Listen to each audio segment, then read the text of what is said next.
Market எக்ஸ்பர்ட்ஸுடன் enrich money investor awareness conclave April 25. டிக்கெட்டை இன்றே book செய்யுங்கள்.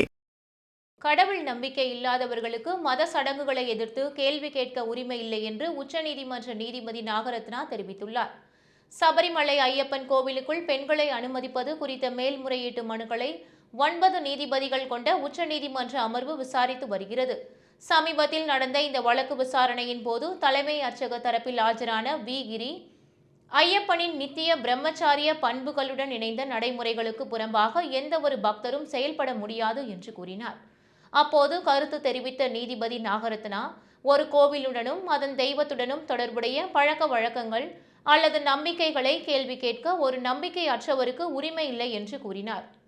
இந்த வழக்கு குறித்து கருத்து தெரிவித்த மற்றொரு நீதிபதி அமானுல்லா, ஒரு நடைமுறை மத சார்பற்றதா அல்லது மத ரீதியானதா என்பது நீதிமன்றம் ஒவ்வொரு வழக்கின் அடிப்படையில் தீர்மானிக்க வேண்டும் என்று கூறினார்.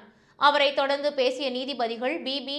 வரலே மற்றும் ஜோய் மால்யா பாக்சி, தொழில்நுட்ப முன்னேற்றம் மற்றும் படிப்பறிவு காரணமாக சமூகம் ஒன்றாக சேர்ந்து ஒரு குறிப்பிட்ட மத நடைமுறையை மாற்றவோ அல்லது சீர்திருத்தவோ முடியாது என்று கேள்வி எழுப்பினார்.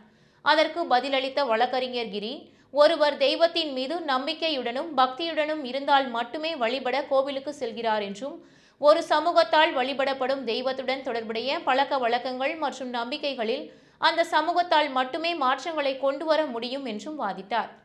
மற்றொரு மூத்த வழக்கறிஞரான சாய் தீபக், சபரிமலை வழக்கில் பெரும்பான்மை தீர்ப்பு ஐயப்பனின் தனித்துவமான பண்புகளால் மாதவிடாய் வயதுடைய பெண்கள் நுழைவதற்கு விதிக்கப்பட்ட தடையை தீண்டாமையுடன் ஒப்பிட்டு தவறு செய்கின்றன என்று கூறினார்.